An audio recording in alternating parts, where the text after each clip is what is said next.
There we I are, can't stand because I've got an obstruction here, but there we go.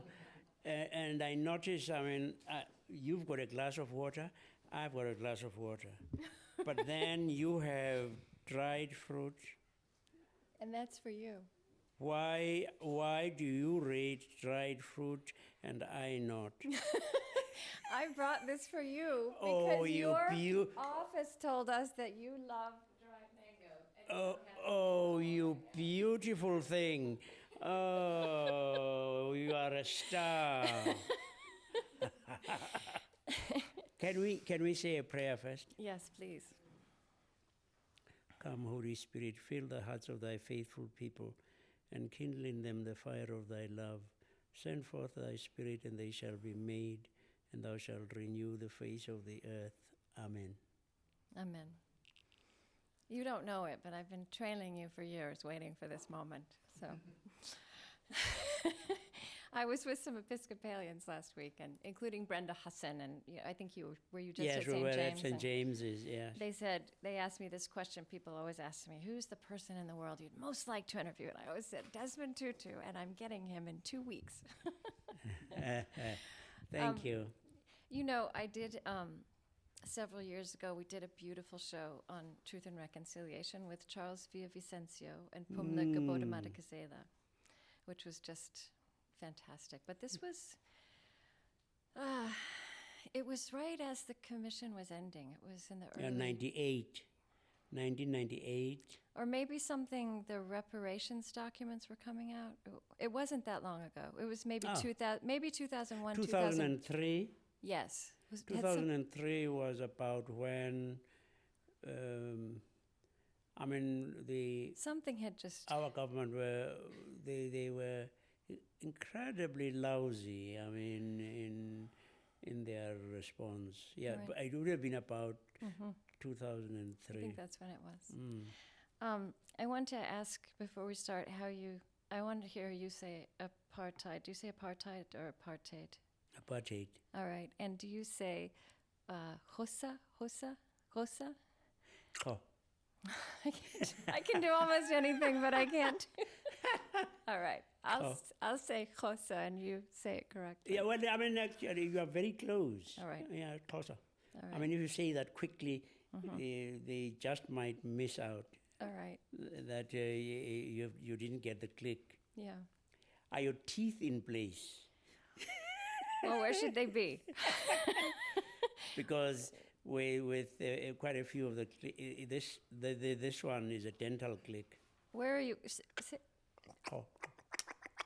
Right there? The tongue is against. Cosa. Oh. Yes. If I had 5 minutes for a lesson, I could do it. But let's get talking. Yes, very good. Although there's another one, which is like a champagne bottle opening. I can't do it.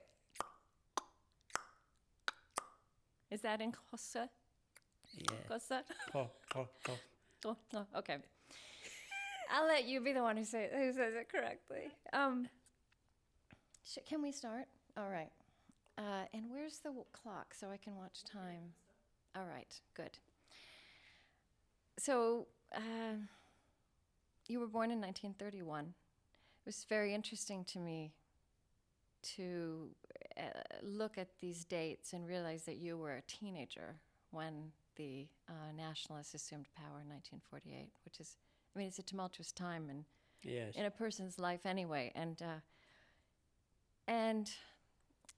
I really want, for most of this hour we have together, to talk about your thinking now, and especially your religious thinking now, your spiritual sensibility and your theology. But I would just like to ask, just to paint a little bit of that picture of the background of all of this. If I ask you the question about apartheid and about what apartheid meant, what did apartheid mean in how it shaped your life as a child and as a teenager? What were the contours of that you lived through? Of course, you would know that kids adjust almost to anything. and when we are born into a setup, on the whole, you accept. But it was a life that was characterized by separation. That's what it means. Apartness. Yes, apartheid. We lived in ghetto townships, almost always, obviously, deprived, poverty-stricken, with hardly any of the amenities that you take for granted. It was a great moment in the one township when we had one street light, and then white people lived in town, and as you would expect, town would be much better planned, paved streets, street lighting, libraries, cinemas, swimming pools, and generally, I mean, you would see that things were of a better quality there than in the township. But I mean, I have to keep stressing that, we didn't walk around as we were feeling sorry for ourselves. When we enjoyed life, I mean, you played with your friends, and well, this is how things pan out, this is how things pan out. But now and again, you did have experiences that reminded you of your second class, third class, fourth class citizenship, not even citizenship, because I mean you didn't have a vote, you didn't have anything of that kind. Black people didn't. I remember, I mean, my father was a school teacher, right, and so we were slightly better off than other people in the township. So I had a bicycle, and I was the only kid with my own bicycle, which I used because my father used to send me into town to buy newspapers and things. And I still remember this. The government provided school feeding for whites, white kids, who on the whole didn't need it, not for black kids who needed it. And most of the white kids, almost all of the white kids, preferred the school lunches that their mummies prepared them. And I remember so vividly, they used to throw away the bread and the fruit that they got in school. When two black kids from our township were scavenging in the white school dustbin, and they were getting, I mean, perfectly okay fruit, but I still have that image as something that was indelibly impressed on me. And on that occasion, I think I must have felt, this can't be okay. Your father was from the cultural and language group of the Xhosa. Yes. Xhosa. And I also understand, I mean, I know that there's a family tree and there are various circles, but Nelson Mandela also came from that universe. Yes. And it makes me wonder if there's something in that culture, that tongue, that history, that somehow equipped both of you to go on decades later and play this role that you did in your country. I don't know whether that specifically, what may have given the Xhosas that prominence is that they were in the Cape Province, and so they were the first, not quite the first, because the San people, the Bushmen and the Hottentots, were the first to encounter whites when they came into the Cape. But the Xhosas certainly didn't like the intruders, and they frequently resisted the advance by whites from the Western Cape towards the east, and there were several battles. I don't know that could have worked itself into into the genes of the Xhosas, so that it's just that they were amongst the first to encounter whites and to resist, as they were also the first to be educated. All right. And was is that tradition also woven into your Christian sensibility? Is your Anglicanism also shaped by that? Well, actually, of course, now you've also got to add, they recently did a genome sequencing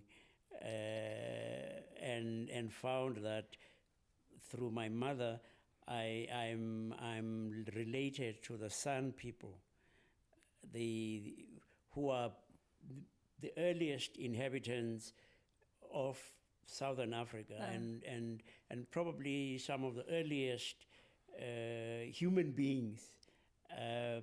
But yeah.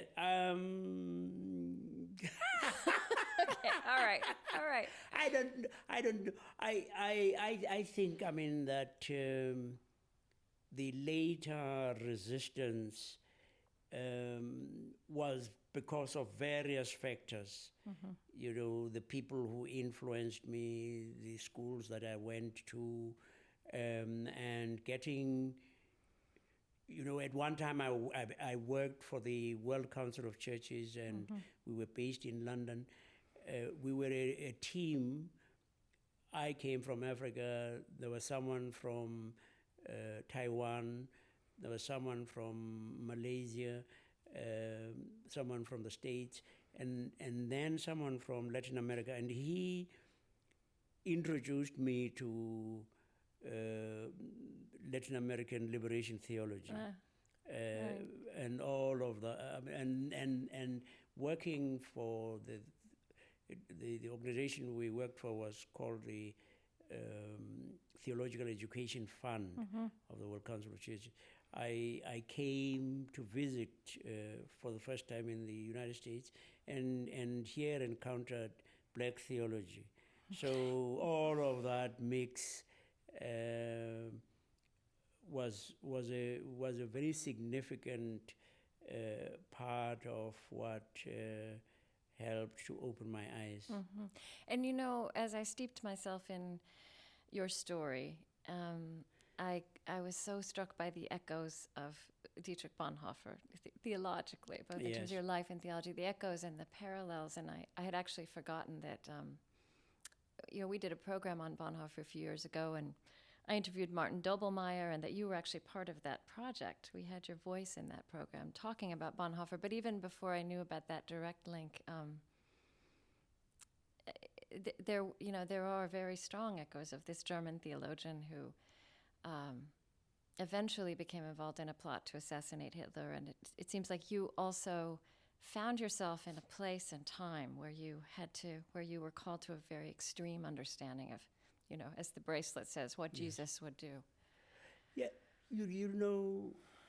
obviously, I mean, when you, as you're living your life and you have this and that influence, at the time when it happens, you don't sit back and say, now this is a major influence and it's going to turn me into this or that. Right. But you see, I went to train for the priesthood in a seminary that was run by a religious community. And I learned there about the centrality of the spiritual.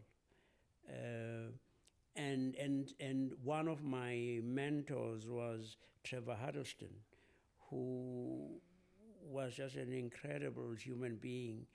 He had come from England and was a priest in Sophiatown, the black township to the west of Johannesburg.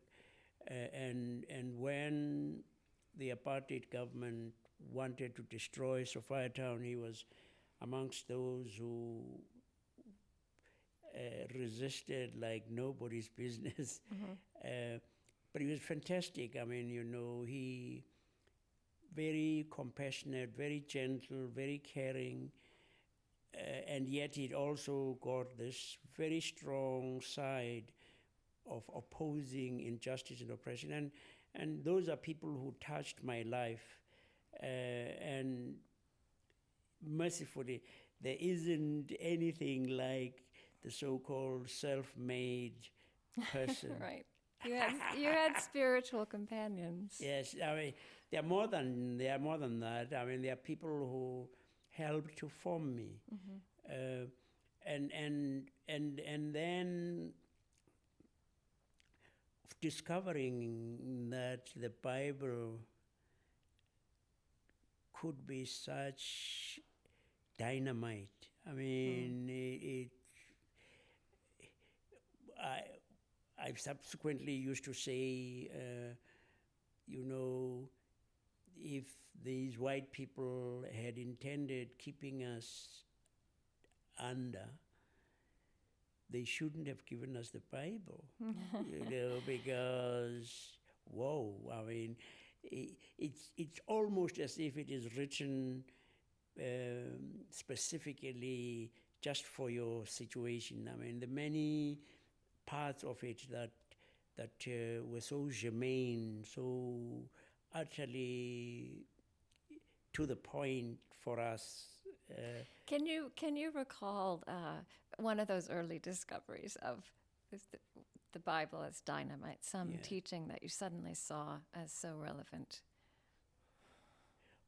Well, actually, it's right. The very first thing, I mean,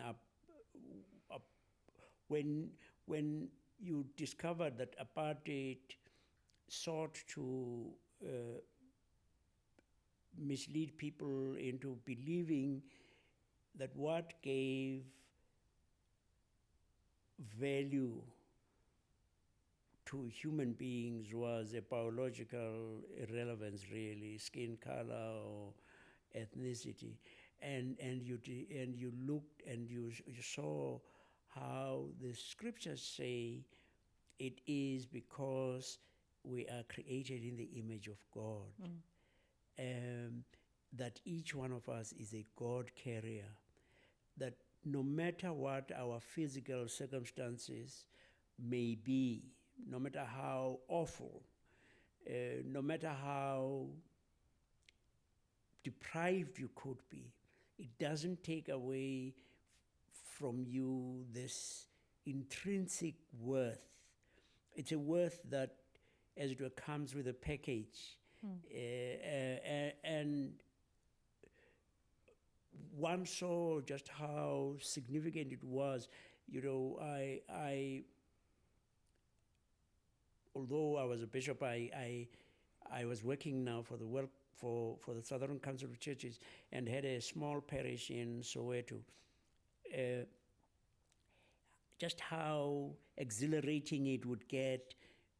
Most of my parishioners were just, I mean, maybe domestic workers, not people who were very well educated, not people who were doing great jobs, high paying jobs.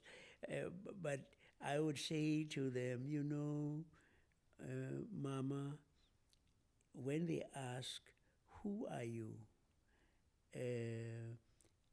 These people who, you see, the white employer most frequently didn't use the person's name. They said the person's name was too difficult. And so most Africans women would be called Annie, and most black men, really, you were boy. And I would say to them, when they ask, who are you? You say, me? I'm a God carrier.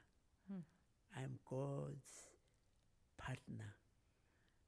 I'm created in the image of God. And you could see those dear old ladies as they walked out of church on that occasion, as if they were on cloud 9. Right. You know, they walked with their backs slightly straighter, and yeah, it was amazing. I mean, And you know, I think much of the world, and this has to do with my profession of journalism as well, yeah, experienced the events in South Africa, those decades leading up to the end of apartheid, primarily as political happenings. But there was a great religious drama at the Yes. heart of it, right? So on the one hand, the church, the Dutch Reformed Church, the primary Yes. church in South Africa, sanctioned and sustained apartheid up to near the end. And also, as you say, there was this parallel drama going on of religion, theology, the Bible, becoming a great force of liberation. Well, one of the wonderful things was how, in fact, we had this interfaith cooperation. Muslims, Christians, Jews, Hindus, that, and now, you know, when you hear people speak about, disparagingly about, say, Islam, and you say, they've forgotten, I mean, that that faith inspired people to great acts of courage. And was that building, that coalition, those friendships, were they building in those latter decades of the 20th century up to? Well, you discovered, I mean, that the thing you were fighting against was too big for divided churches, for a divided religious community, and each of the different faith communities realized some of the very significant central teachings about the worth of a human being, about the unacceptability of injustice and oppression. Many times, actually, it was quite exhilarating. It was fun. Right.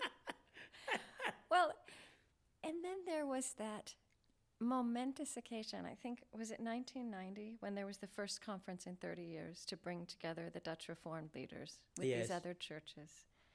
And there was this heartfelt apology. And, you know, here's what you said. We have been on a kind of roller coaster ride. This is the 1990s, so things had started to break open, but there was still a lot of potential for danger, right? And you said, and I remember how moving this was for me when I first read it, I don't know, 10, 15, 20 years ago. We have been on a kind of roller coaster ride, reaching the heights of euphoria, that a new dispensation was virtually here, and then touching the depths of despair because of the mindless violence and carnage that seemed to place the whole negotiation process in considerable jeopardy. And just as we were recovering our breath, the god of surprises played his most extraordinary and incredible card. Did I say that? You said that. It's beautiful. Yes. But isn't it amazing? Isn't it astonishing that it was so astonishing, so surprising that there could be that kind of meeting of Christian minds and hearts? Well, I mean, God is the God of surprises. I mean, I've sometimes said God's sense of humor is quite something, you know, because I mean, an illustration of the sort of craziness.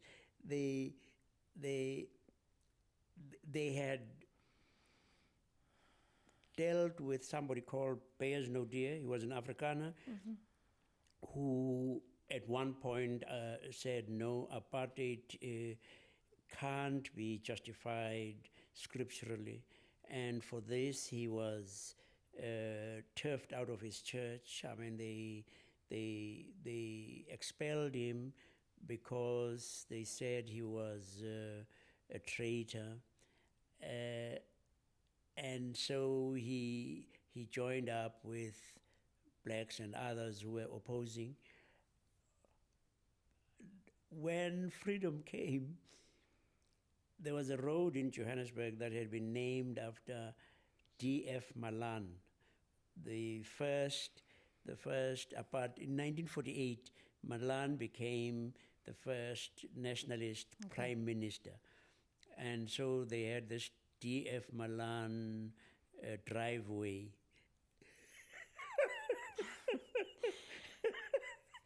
In 1994, 95, the name was changed to Beyers Naudé Highway. I mean, you could almost imagine them in heaven, sort of rolling in the aisles. You know, but even when this apology was made, was it Professor Jonker who made the Yes.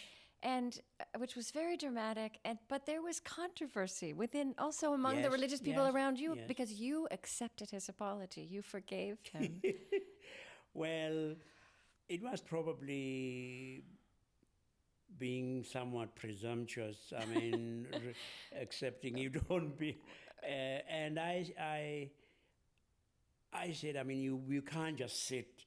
Here is someone. It's not easy to say sorry, you know, as you probably know, or you don't. But I mean, it's one of the most difficult things in any language to say, I'm sorry.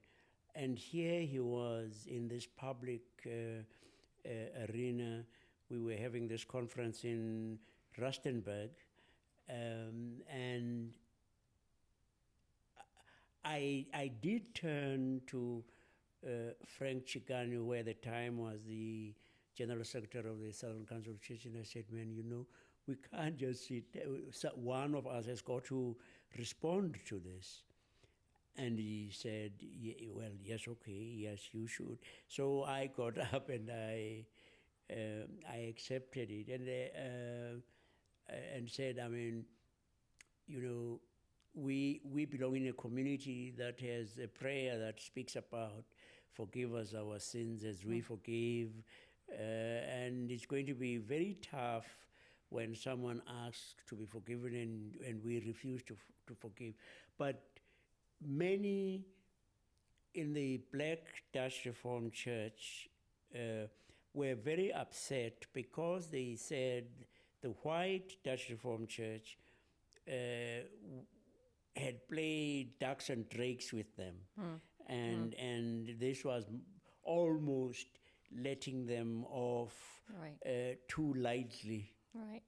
For so much violence. Oh, I wonder, in the years that followed and in your experience of the Truth and Reconciliation Commission, what did you learn about why, as you said, one of the hardest things for human beings to do is to say, I'm sorry? I mean, what did you learn about forgiveness three-dimensionally that you didn't know before?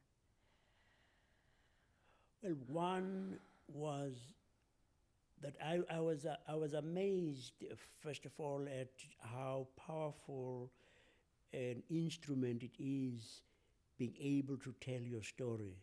You know, I suppose psychiatrists understand that better than we. Just being able to tell your story, you could see in the number of people who for so long had been sort of just anonymous, faceless, non-entities, just being given the opportunity, did something to rehabilitate them. But more than this, it actually was a healing thing. We had a young man, a black young man who had been blinded by police action in his township, and he came to tell his story. When he finished, one of the panel, TRC panel, asked him, "Hey, how do you feel?"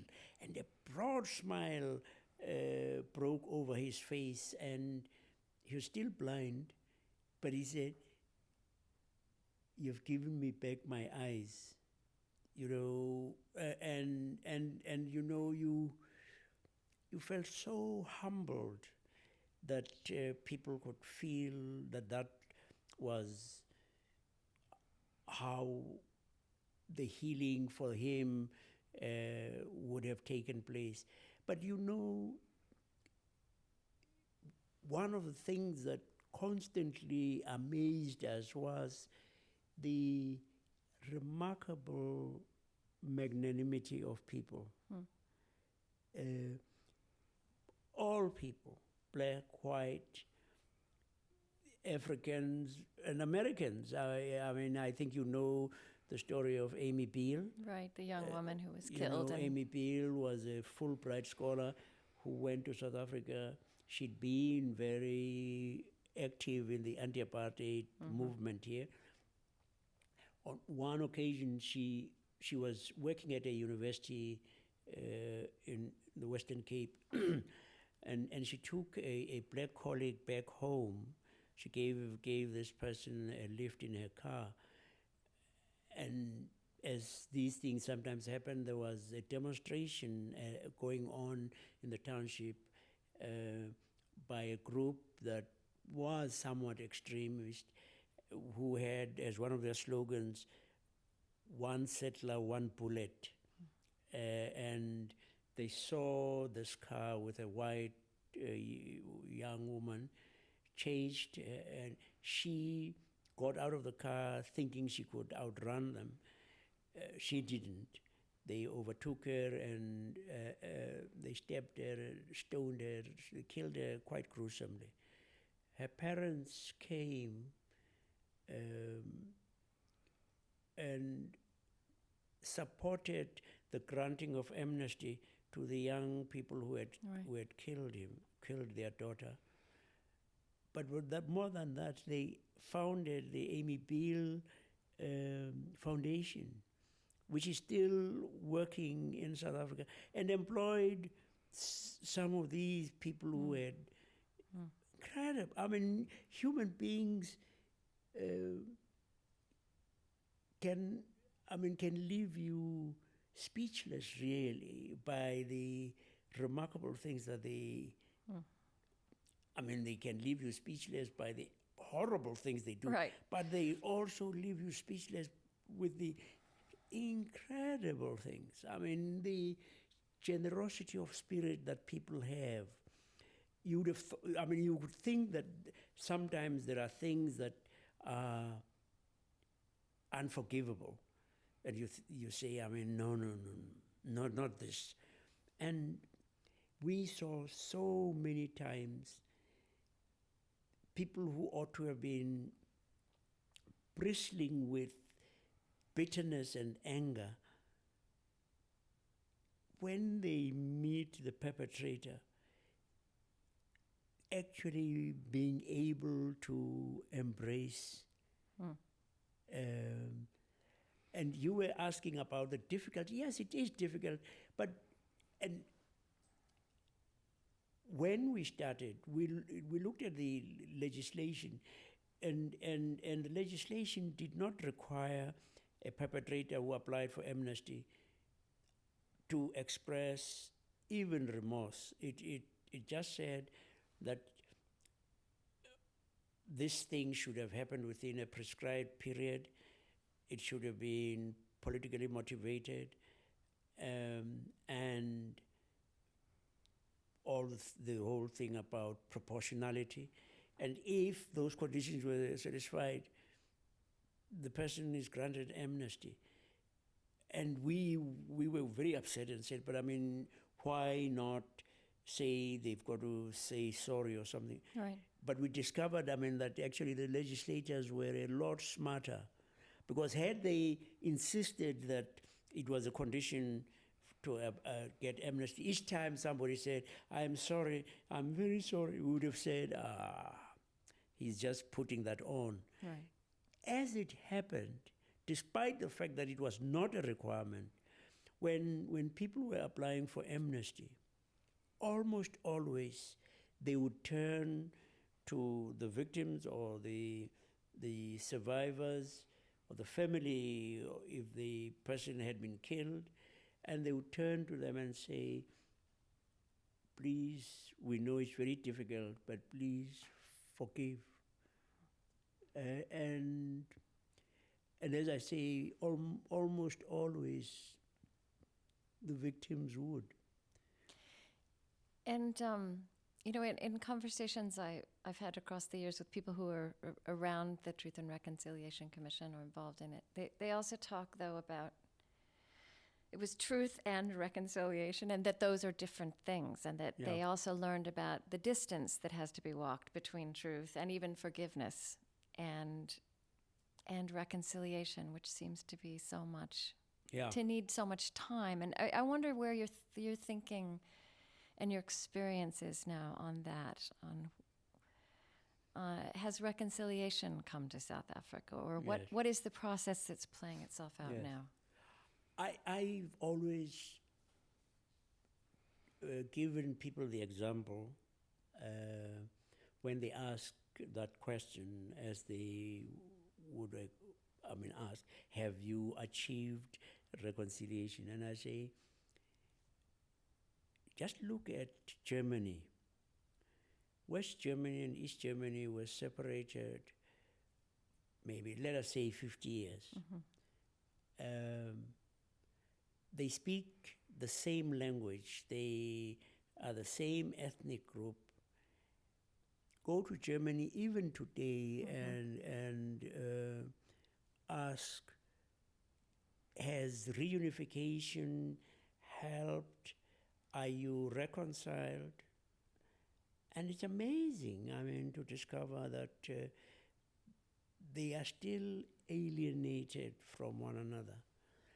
Now, that's people speaking the same language. There's people who have been separated for about 50 years. We had this separation, political separation, for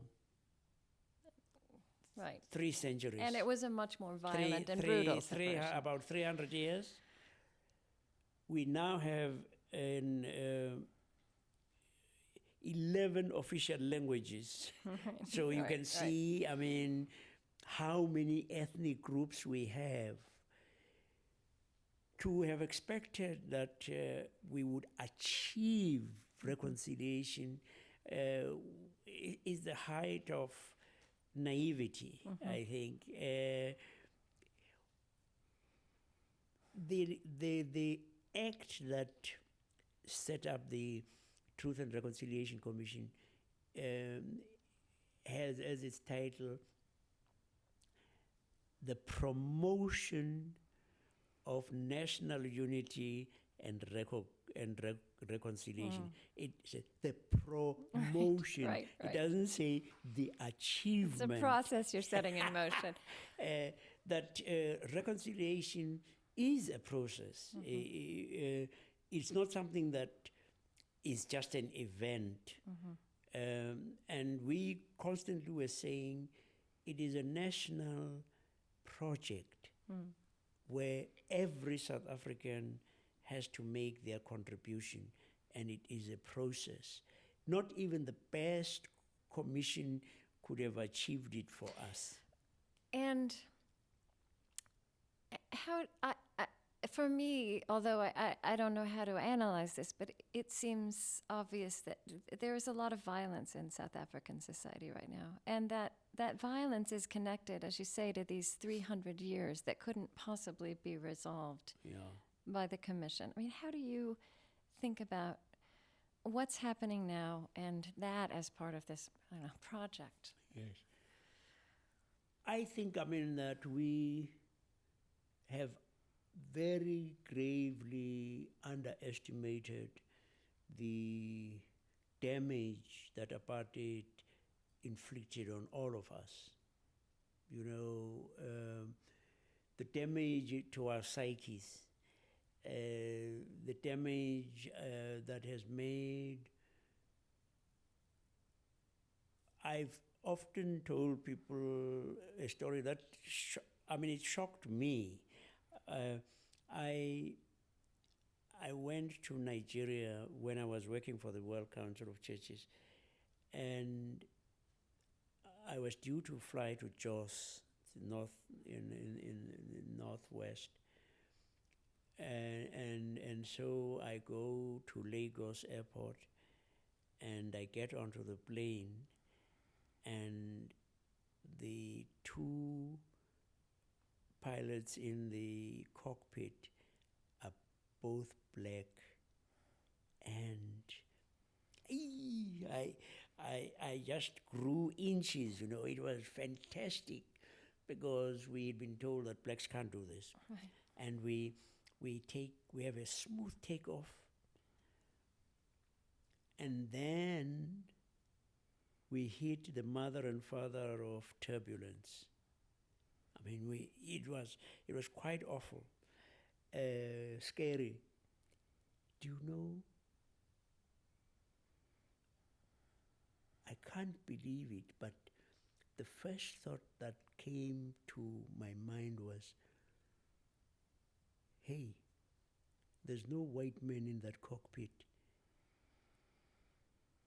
Are those blacks going to be able to make it? And, well, of course, they obviously made it. Here I am. But the thing is, I had not known that I was damaged to the extent of thinking that somehow actually what those white people had kept drumming into us in South Africa about our being inferior, about our being incapable, that it had lodged somewhere in me. Right. And so whilst we have had this process, which was an important process, we wouldn't be where we are without it. We certainly are needing a great deal more. The most important being a recognition that we are damaged. Mm-hmm. We are wounded people. We accepted it to some extent. I mean, the commission realized that we were not a cut above fellow South Africans. We were but wounded healers.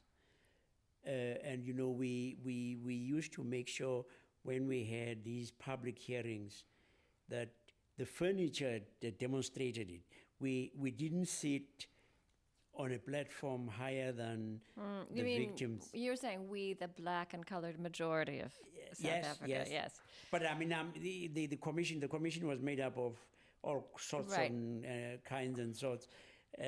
But we deliberately said we sit on a level with the victims. And that healing, that deep reconciliation is going to be the work of generations. I mean, you know, I think a lot these days about how I think the West needs at some point to reckon with colonialism, which, as you say, it's not just 50 years of apartheid. It's 300 years. Yeah. And it's so ironic because also Western support for South Africa had to do with South Africa as a bulwark against communism. And we I mean, here I'm saying we in the West have forgotten this. Yeah. Well, you know, when things get rough, and I mean, we also forget that we've been free for only about 16 years, 1994. And how long have you been free? 300 years, Right. something. And you look and you say, I mean, when Katrina happened, it revealed the fractures in your society. That, I mean, We had a civil war in there, and lots of messiness and violence. I've sometimes said, well, the history of Europe, of the West, gives me a great deal of hope. Yes, yes, yes. I mean, when you think that you've had 2 world wars, you've produced the Holocaust, you've produced ethnic cleansing, you've had dictatorships. I mean, in Spain, in Portugal, in Greece. Fascism in the most civilized country in Western Europe. Yes. So I say, I mean, and look now, I mean, how you have advanced. So there's hope for us. Yeah, I like that. I wonder also, is it right, you were 63 years old when you voted for the first time. What was that like? How do you describe falling in love? I mean, people asked then, and when we voted for the first time, it was an incredible experience. It was for you, going to the ballot box is really a political act. For us, it was a religious act. It was a spiritual experience,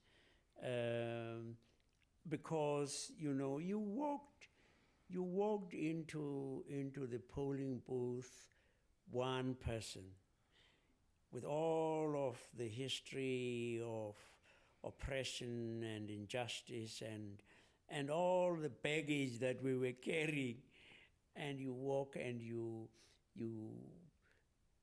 make your mark and you put the ballot into the box, and you emerge on the other side, and you are a different person. You are transfigured. Now you actually count in your own country.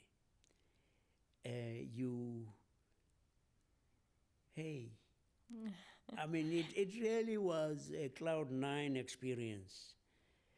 But it was the same, I think, for white people in South Africa, was up to that point, in a real sense, the elections that they'd had were a charade, So they were experiencing a real election, a real vote for the first time as well. Yes, I mean, that they I mean, we had this extraordinary experience that in the lines, and as you know, I mean, the lines went on for a long time. In those lines where, for the first time, you had people of different races. Previously, if you had to have lines, whites stood on one side, blacks on the other. Here we were. And I think, I mean, people they made a huge scientific discovery that, hey, we are the same. I mean, as they were talking, they discovered that this father, all that he wants is to be able to live in a safe environment. He wants to have a decent home. He wants to have a good job. He wants his children to have a good school. He happens to be black. And this mother says much the same thing, and she happens to be white. And that, yeah, hey, they discovered that we are human beings together. Yeah.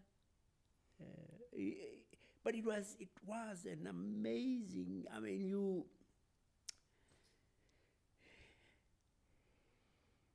you went around. I mean, you were waiting. I don't know. You were waiting for the sky. Because the sky was a blue that it had never been before, you know, and people were just looking so gorgeous, and I mean, we were walking on air, you know. It was just an incredible day. It was a day when, yeah. We were transformed from ciphers into persons. One thing that I feel also runs throughout your writing is how freedom in terms of politics, I mean, this freedom to vote is absolutely something that you demanded and needed to demand, and yet you also knew people across the years who were free while they were imprisoned. And there's also the specter now of people who are politically free, but not free in, I don't know, maybe the deepest Christian sense, for example. Yes. So I wonder, you know, if you'd reflect a little bit on what you've learned about the limits of politics. Well, you know, I mean, you've got prepositions. The preposition from. You are free from, and then you are free for. We have got to being free from, which turns out to be one of the slightly easier things to get to do, although it took so long. Yes. Being free for, I tell you, is tough. You know. So what is the freedom for what that you now wish for your people?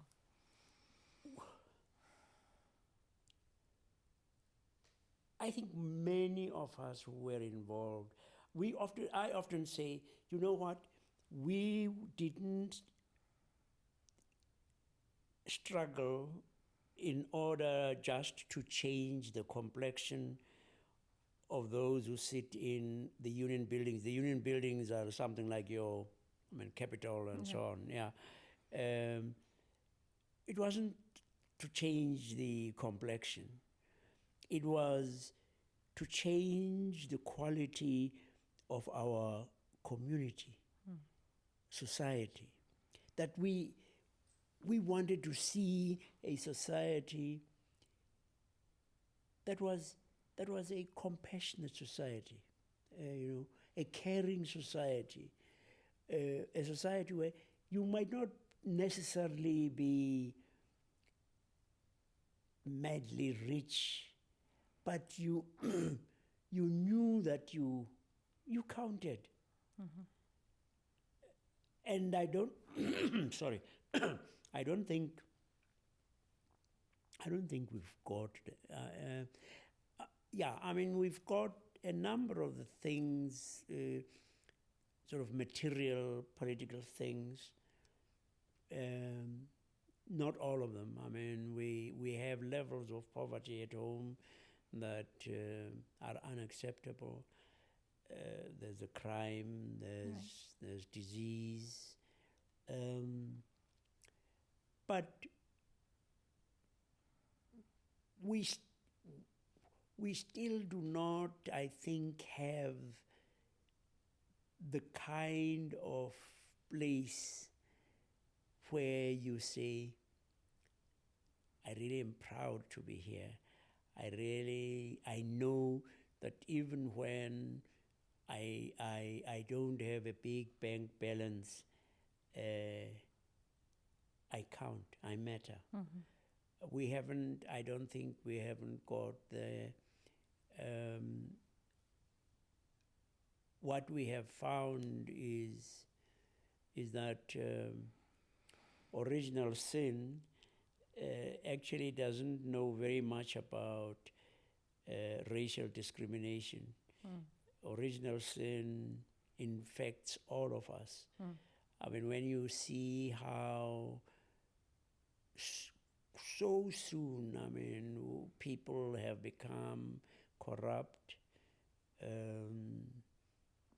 often, I mean, in ostentatious ways. I mean,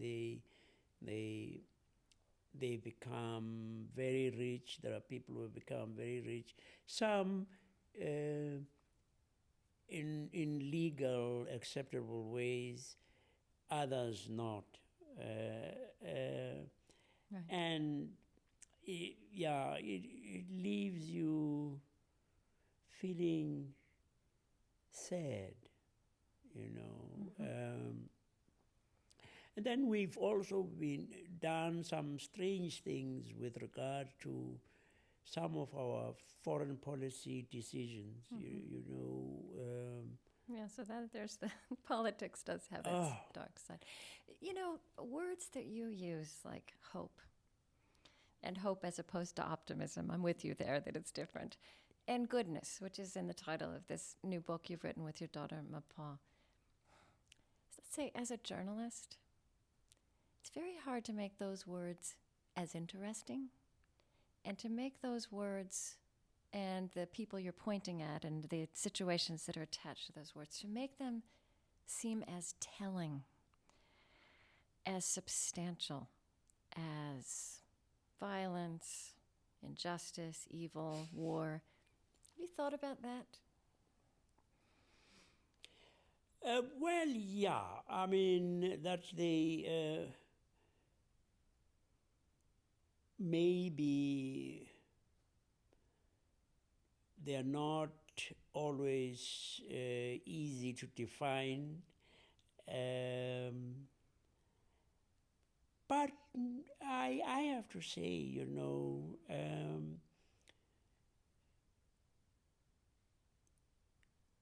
if you are devoid of hope,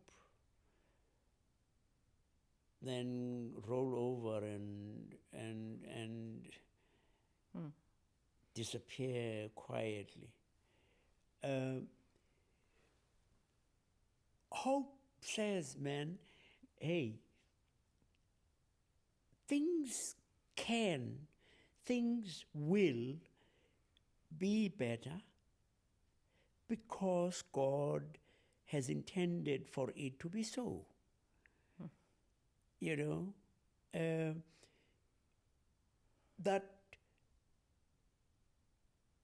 at no point will evil and injustice and oppression and all of the negative things have the last word. And as we try to point out in this book with Paul, yes, I mean, there's no question about the reality of evil, of injustice, of suffering. But, you know, at the center of this existence is a heart beating with love. You know, that you and I and all of us are incredible. I mean, we really are remarkable things that we are, as a matter of fact, made for goodness. And it's not just a smart aleck thing to say. It's a fact. I mean, because all of us, even when we have degenerated, know, I mean, that the wrong isn't what we should be, isn't what we should be doing. that were fantastic. I mean, we really are amazing. You know, you told a story at a conference in 1990 about a man during the apartheid era in his village that had been demolished. People were being uprooted, and he prayed, "Thank you, God, for loving us." And you wrote, "I've never understood that prayer. But I think people might look at you and the life you've lived, and also, you know, the bad things that continue to happen in South Africa and all in the rest of the world, and say, this guy says this is a moral universe, and there's this line that you've just echoed. You've written this so many times, God is in charge." And they might also say, how can he say that? I mean, tell me, you've been saying God is in charge for a long time, for decades. And so what do you mean when you say that? And has what that means to you, has that changed? Has that evolved? Well, I mean, you must add that I've sometimes said to God, it would be nice for you to make it slightly more obvious that we are in charge. Right. But don't you believe this? I mean, when you encounter somebody good, just take the Dalai Lama. Right, your friend, the Dalai Yes, Lama. Yes. just take the Dalai Lama. Now, this is someone who's been in exile for over 50 years. How should he really be? I mean, he's missing his beloved Tippett. He's missing his people. He's been made to live a life that he wouldn't really want to live. By rights, I mean, when you meet him, you expect somebody who is bitter, who, if you mention the Chinese, will wish the worst possible to happen to them. But you meet him,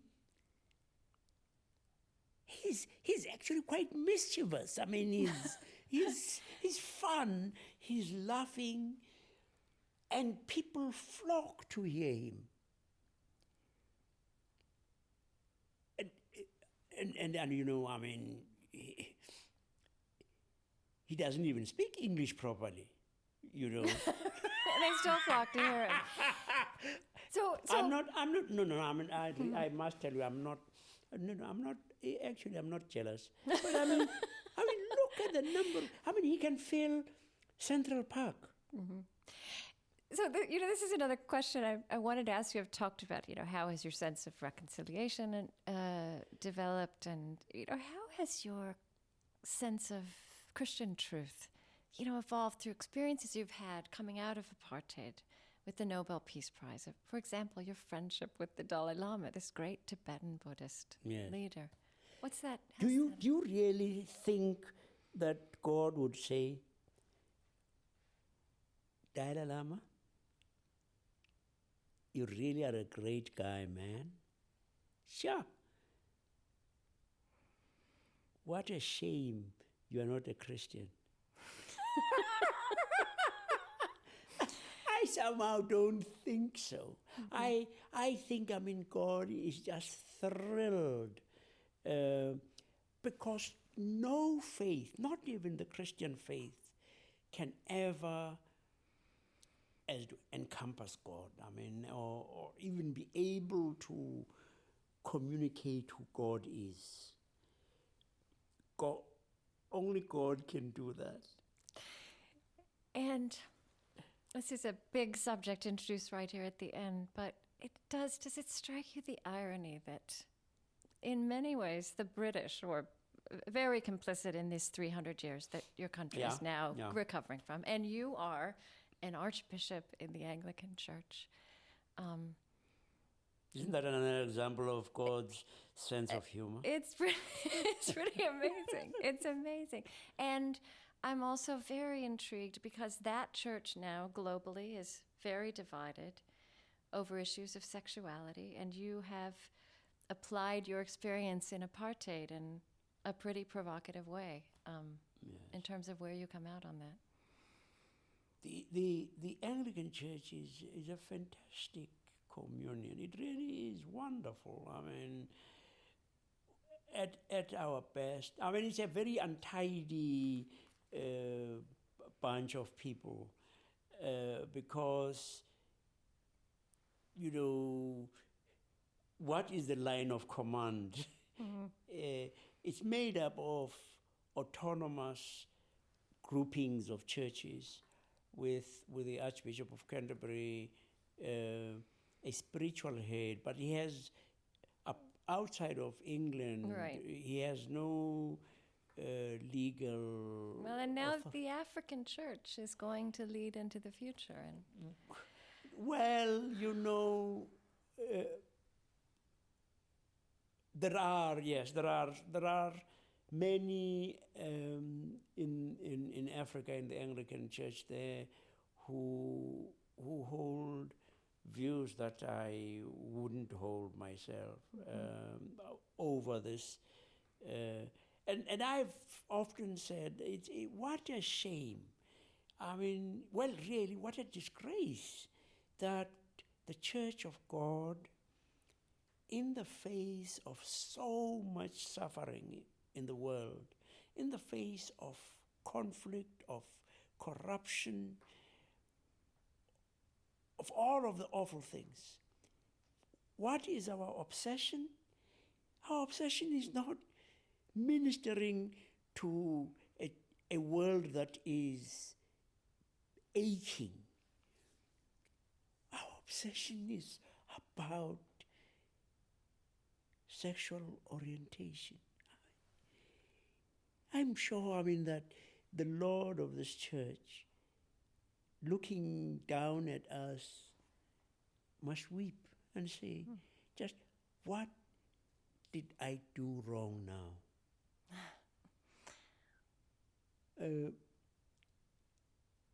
Because our church has been, in many ways, wonderful. I mean, you know, in its being comprehensive. Right.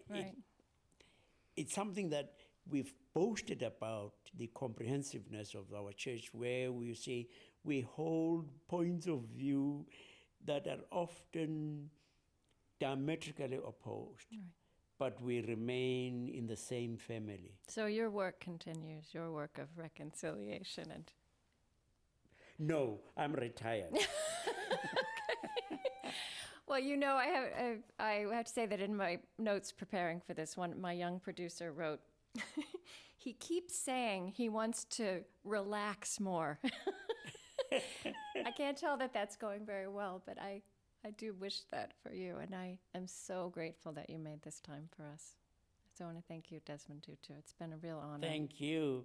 You've been very nice. Well, thank you. I try. I do want to ask you a question. We're done with the interview, but in terms of music, we'd like to layer in, one thing I love about radio is you can evoke the many layers of religious and spiritual experience, which is about a lot more than talking. And music is important. And I've seen this reference to the great hymn that I believe you and your wife had at your 50th anniversary, some kind of celebration. Is that right? Yes. Is that an important piece of music for you with that? Now, which one was that? The great hymn? Which one is it? Yes. Nzigane. Yes. Oh. Mthunzi. Ithini kane le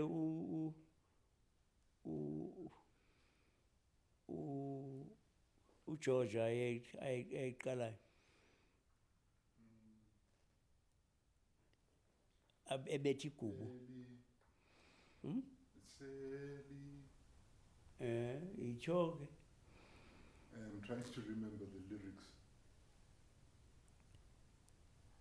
Oh dear. Yes. Well, you know what? We'll find it. I just wondered if that is an important piece of music. It's lovely. Yes. It's lovely. Okay. Anything else? Yeah. All right. Are you speaking Xhosa? Is that what you're speaking? Xhosa. All right. Yeah. All right. Thank you so much. So you've got a bit of Xhosa on your tape. We can find it. Yes. Yes, yes, yes. I had it on tape in my head. I'm sorry you couldn't sing that for me, but I wasn't expecting it.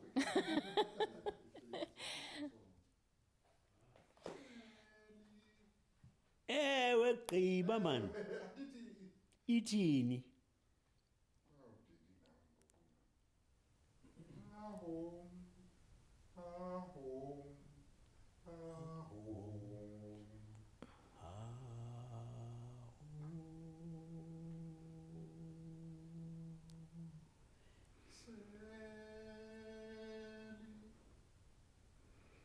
Yeah.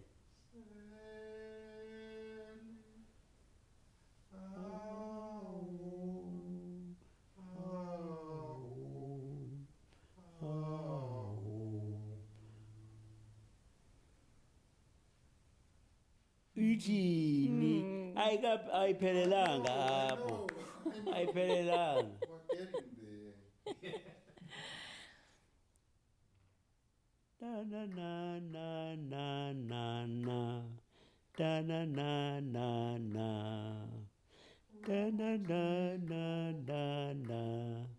Na na ni da dam. Oh, suka. Uyinkukhu nje I man. love that. Well, that's beautiful. Thank you. Yeah, thank you.